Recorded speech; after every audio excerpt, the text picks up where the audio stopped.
Russell Vought, who is the author of Project 2025, has just replaced Elon Musk as the head of DOGE. Elon Musk is officially out as the head of the Department of Government Efficiency, aka DOGE. And Vought, who currently leads the Office of Management and Budget, isn't just a bureaucrat. He's the brains behind Project 2025, a sweeping right-wing plan to slash federal programs, cut social services, and dismantle key government institutions. With Musk stepping down after a short but chaotic tenure, Trump is handing the reins to someone already shaping his second term behind the scenes. Musk's tenure was marked by aggressive spending cuts and sweeping deregulation, moves that thrilled fiscal conservatives but led to protests, shutdowns, and growing unrest across federal agencies and the population. Vought is now poised to take the same energy and double down. His plans to push a $9.3 billion budget recession package aimed at slashing funding for the State Department, USAID, NPR, and PBS, agencies long targeted by Trump and his base. He also wants to expand Schedule F, a policy revived earlier this year that lets Trump fire career federal employees more easily. It's a massive power shift that could politicize government jobs and weaken the civil service system. Voight's track record reads like a playbook for dismantling the modern federal government. He helped author Project 2025, which calls for eliminating the Department of Homeland Security, capping military spending, and rolling back protections for Social Security and Medicare. The proposal has alarmed both Democrats and moderate Republicans. Day in and day out, this administration is showing its hand, showing what it's valuing, showing the right wing is the way forward for them. During the election, the question about Project 2025 was brought up over and over and over again. And the distance that they put between themselves and Project 2025 was perfect for the time because those that believed him. But since January 20th, 2025, everything he's done has been straight up out of the Project 2025 playbook. What do you guys think? Yeah, I'm not going to lie. This might be worse than Elon Musk being in control of DOGE. Russell Vought, the primary architect of Project 2025. Remember, MAGA, this guy got caught on audio telling who he thought were potential investors not to worry about Donald Trump distancing himself from Project 2025. But that's just something that he had to say, and Project 2025 was still very much the plan, which it is. And he's dangerous because not only is he intelligent, he's cunning, and you can tell because he's pissing Republicans off who don't see the bigger picture here. He's trying to say that the military budget itself should only be increased through reconciliation. The Republican war hawks just want it straight up in the annual budget, which is already at $840 billion. But what they fail to recognize is that by doing it by reconciliation, they can push that budget to over $1 trillion. Reconciliation only requires a simple majority. So they could overcome Democratic parity, meaning every time you spend $1 in defense, you have to spend $1 on domestic spending. You have to give Americans $1 if you're going to put one towards the military. Reconciliation allows them to say, we're cutting all of those domestic programs, Medicaid, Medicare, Social Security, and increasing the military budget. We don't care about the domestic budget. We don't care what Americans get. And why he wants to put it towards the military is because that's the easiest place to simply steal the money. Because the DOD primarily uses push funding, meaning you will get paid whether you deliver on this contract or not. So he'll direct $100 billion there, $100 billion here, and go figure, those contracts are never completed, but we still get the money. Just all of this is a cash grab, MAGA. I don't know when you're going to figure out that's the plan. Read Project 2025 to destroy the middle class and turn us into an export-based economy. They don't have to worry if we have jobs, if we had food. Once AI meets quantum computing, all of our jobs are going to be automated. They don't need us, and they know that. So we can just produce whatever we want to without any labor, one way or the other, and sell that to foreign markets. We still make our money. We don't care what happens to Americans. In fact, we're going to introduce our twisted, fucked up, Christo-fascist ideology. That's what they're concerned about making Americans do, is all turn towards a really, really perverted form of Christianity that is not Christianity and turn into Gilead. Handmaid's Tale. This is that guy's fucking plan, guys. It's not overly complicated. They make their money we get fucked. All right. Rant of the day. They've gone full mask off. Russell Vought, if I'll put it up there. He is the co-author of Project 2025, the insane doctrine that is taking away rights from women, that is making America church, basically introducing theocracy to the country, the ban on transgender in the military, a variety of shit. Probably the worst fucking doctrine ever for America that we all told you. Project 2025 is the agenda. And we got ignored. We said, oh, that's not the agenda. You listened to fucking Trump when he said, I don't know what that is. He's only hired people from Project 2025. J.D. Vance wrote the fucking foreword. Are you guys fucking paying attention now? Fuck! I don't know what the hell it is. It's Project 25. He's involved in Project, and then they read some of the things, and they are extreme. I mean, they're seriously extreme. But I don't know anything about it. I don't want to know anything about it. But what they do is misinformation and disinformation. And Donald Trump himself seems to understand what I mentioned earlier, that a full awareness of what his team might want to do could make it less likely that he still gets elected. He's saying he doesn't even really know who these folks are, and he's not a 2025 guy, though he also even then said he wishes them luck. Here's what he said 2 years ago, though. Heritage does such an incredible job, and they're going to lay the groundwork and detailed plans for exactly what our movement will do and what your movement will do when the American people give us a colossal mandate to save America. And that's coming. That's coming. So he claims he doesn't know anything about the Heritage Foundation, doesn't know anything about 2025. He's lying through his fucking teeth, as usual.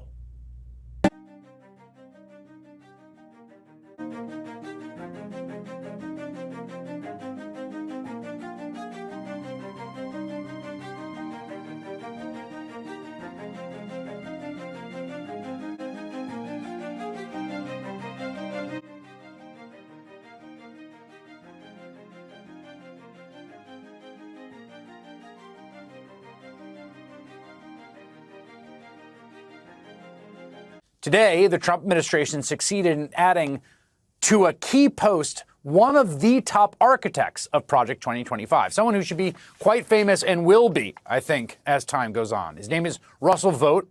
He's the guy who literally wrote the chapter in Project 2025 that lays the foundation for the ongoing Trump-Musk attack on your government's most basic functions. In his chapter of Project 2025 on how to wield executive office of president, Vought wrote that OMB, the Office of Management and Budget, should operate as the president's mind, adding it's vital the OMB director and his political staff, not the careerists, drive these offices in pursuit of the president's actual priorities. Just moments ago, all 53 Senate Republicans voted in lockstep to confirm Russell Vought as director of the powerful Office of Management and Budget. All 47 Senate Democrats and independents voted against Vought's confirmation. So now that Russ Vought was just confirmed as the Office of Management and Budget Director, I think we all need a little refresher on Project 2025 because Russ Vought is the author of Project 2025 and was in charge of rolling out Phase 2. This is Phase 2. Take a look.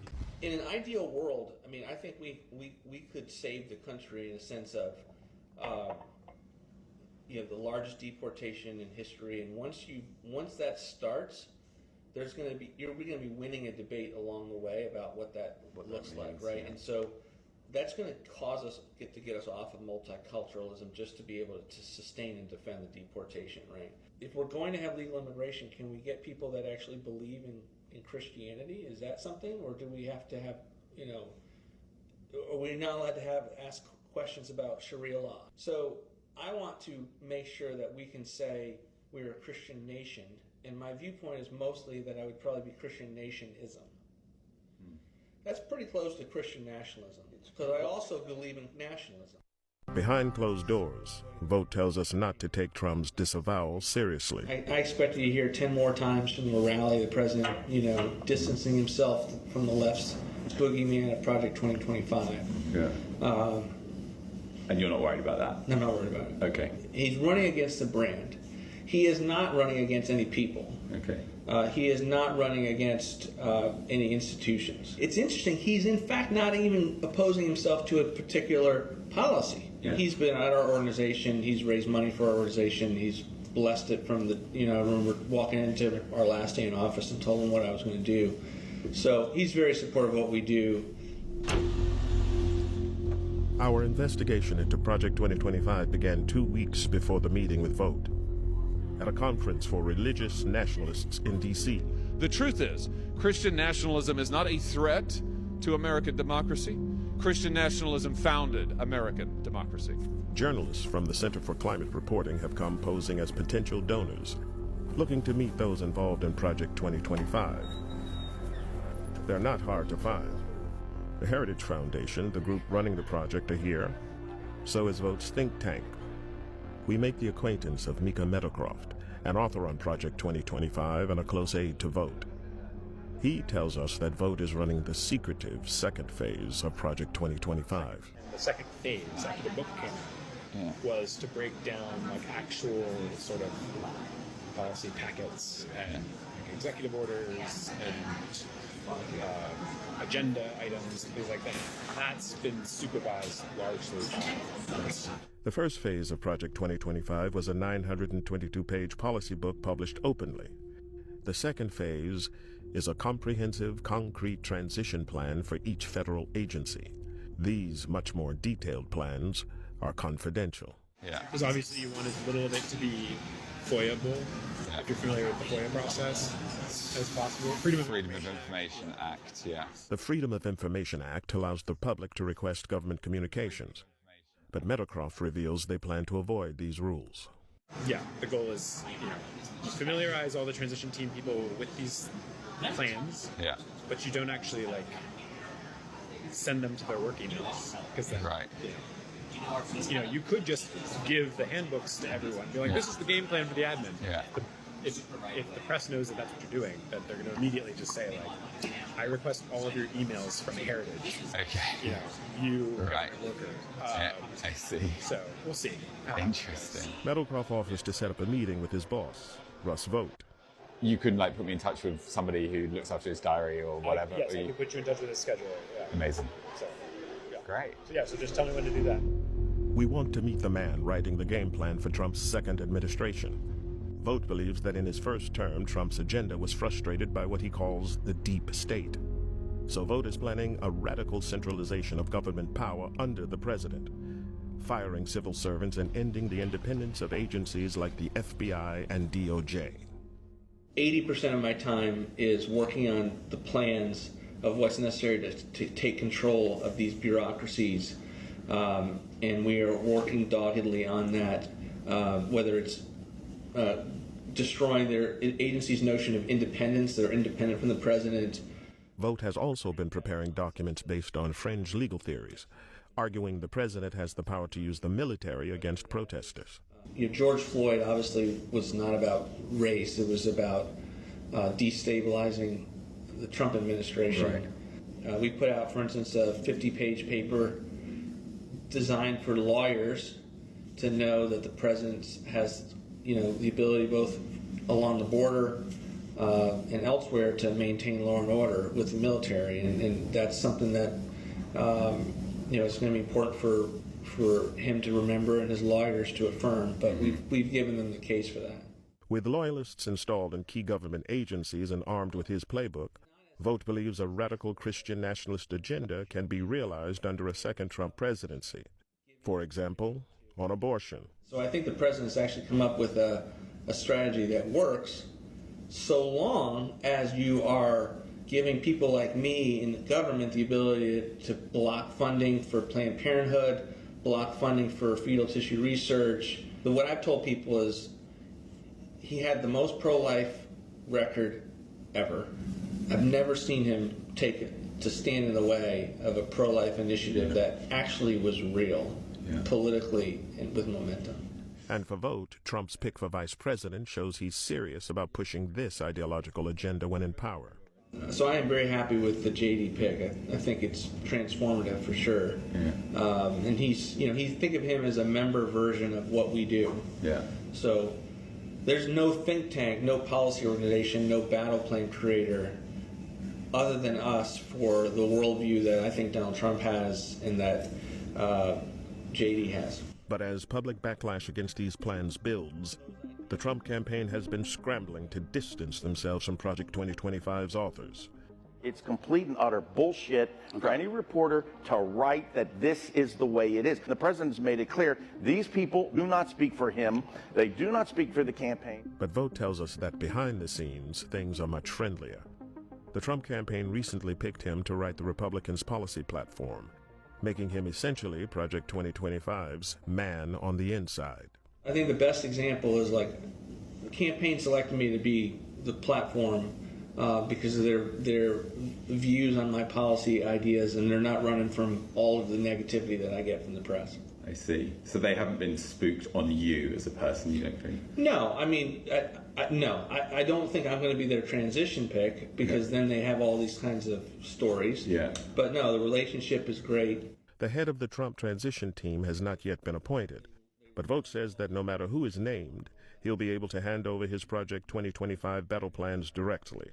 If it's someone like Stephen Miller or Bob Lighthizer, then all this stuff gets plugged right in. If it's not, we'll figure it out. Okay. But all of it will be designed for a theory of the case that if a battle plan is out there that will do what he wants, there are the people like me that have his trust that will be able to get it to him in whatever position we're at, or I could be at Center for New America, but the relationships will be there, the trust level will be there. Project 2025's Radical Phase 1 policy book turned into a PR disaster.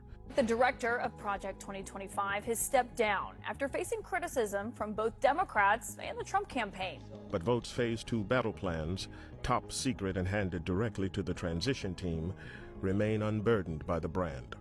And are you going to rebrand that second phase at all? For what I do, yeah, the brand's not important. And you're not worried that if it has Project 2025 on, he's going to go no.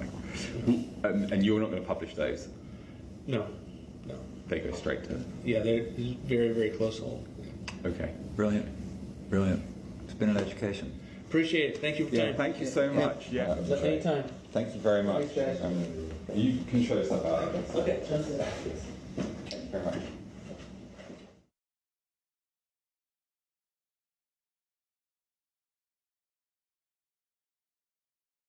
And in our time in the administration, we lived in this place most of the time in the Oval Office. We would put forward some policy solution, and then we'd have the lawyers come in and say it's not legal, you can't do that, that would overturn this precedent, there's a state law against that. This how is where so much of things break down in our country, and that's really what we specialize the most in, and we're trying to build at the Center for Renewing America almost a shadow Office of Management and Budget.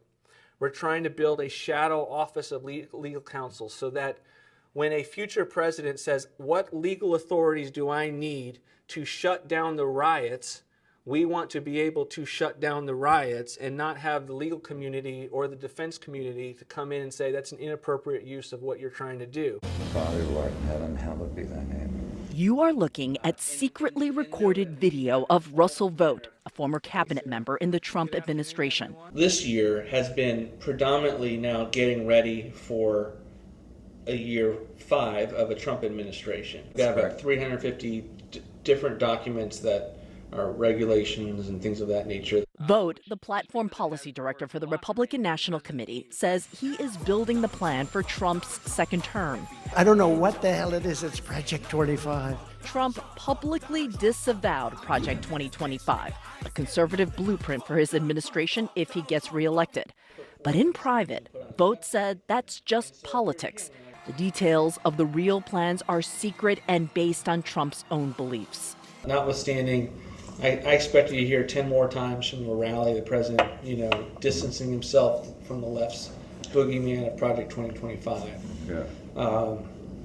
And you're not worried about that? I'm not worried about it. And so I see what he's doing is just very, very conscious, distancing himself from a brand. He's very supportive of what we do, and know that we have all manner of things that we do that's even unrelated to Project 2025. Sure. Vought has been a mastermind behind expanding the powers of the presidency. Some of those policy proposals Trump has supported, two sources tell CNN. Trump even hosted a Mar-a-Lago fundraiser 2 years ago for the group Vought founded, the right-wing Center for Renewing America. He's been at our organization. He's raised money for our organization. He's blessed it. In this hotel suite, Vought thinks he's talking to family members of a wealthy donor.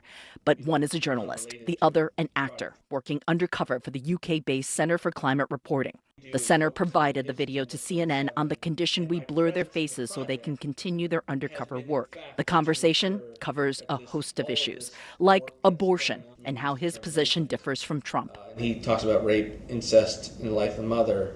I don't actually believe in those exceptions. I want to get to abolition, but we got to win elections. And so I want to get as far as we possibly can. His view of who should be an American. So I want to make sure that we can say we're a Christian nation. And my viewpoint is mostly that I would probably be Christian nationism. That's pretty close to Christian nationalism. If we're going to have legal immigration, can we get people that actually believe in Christianity? Is that something? Or do we have to have, are we not allowed to ask questions about Sharia law? What could we see America looking like, I guess, in an ideal world? In an ideal world, I think we could save the country in a sense of, the largest deportation in history. And even pornography. We'd have a national ban on pornography if we could, right? But the most striking of Vought's statements has to do with presidential power. George Floyd obviously was not about race. It was about destabilizing the Trump administration. Right. It's the left's belief that structures in society are the problem. Pulling society down for purposes of revolution is exactly what they want. And what you're seeing at college campuses is a part of that as well. The president has, the ability both along the border and elsewhere to maintain law and order with the military. A major part of Vought's plan is turning thousands of career federal jobs into political appointments, meaning workers could be fired if they're not sufficiently loyal to Trump. 80% of my time is working on the plans of what's necessary to take control of these bureaucracies. I want to be the person that crushes the deep state. I think there's a lot of different ways to do that. It is defunding it, it's impoundment, the ability to not spend money, it's getting rid of their independence. Even as Vought talks about the so-called deep state, he claims his group is forming its own to take over on day one. We are trying to create a shadow Office of Management and Budget, a shadow National Security Council, and a shadow Office of Legal Counsel. These are the main organs in government that you need outside to create the battle plan. And you're not going to publish those? No. They go straight to... Yeah, they're very, very close hold. Wow, Kyung. Have Vought or Donald Trump responded to all that was said on this hidden video? Well, we are, Sarah, beginning to hear from both the Trump campaign and Russell Vought's organization in response to this video. A spokesperson for Vought's group is downplaying the video, saying Vought has spoken about these same topics publicly, telling CNN in a statement, quote, "Thank you for airing our perfect conversation, emphasizing our policy work is totally separate from the Trump campaign." And the Trump campaign tells us only President Trump and the campaign represent policies for the second term. It is a profound honor to be nominated a second time by President Trump to serve as the director of the Office of Management and Budget. The president has promised the American people a federal government that works for all Americans, not the interests of bureaucrats and an entrenched establishment. Making a start in fulfilling that vital promise during my previous time at OMB as deputy director and director was among the most rewarding experiences of my career. Throughout my career, I have been driven by a commitment to taxpayers and their families. Growing up as the son of an electrician and a school teacher, I saw firsthand the sacrifices my parents made to balance their budget and save for the future. They are a reminder of the burden of government spending can place on everyday Americans. My parents and countless others like them have always been the measure of which I evaluate policies and spending decisions. Today, nearly 80% of Americans do not feel confident that their children will lead better lives than they have.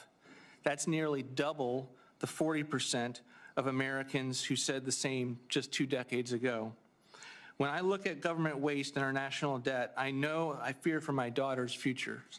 Almost half of our fellow citizens expect their standard of living to be worse than that of their parents, a critical part of understanding the president's overwhelmingly successful election.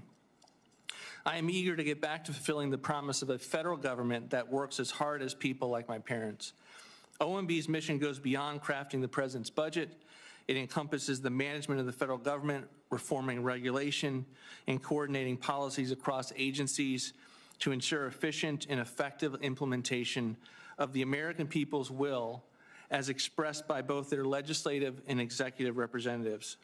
A strong interagency process delivers the best results for all Americans, and I believe OMB's collaborative ethos is key to achieving those outcomes. The civil servants at OMB are among the most resourceful and innovative individuals I have worked with.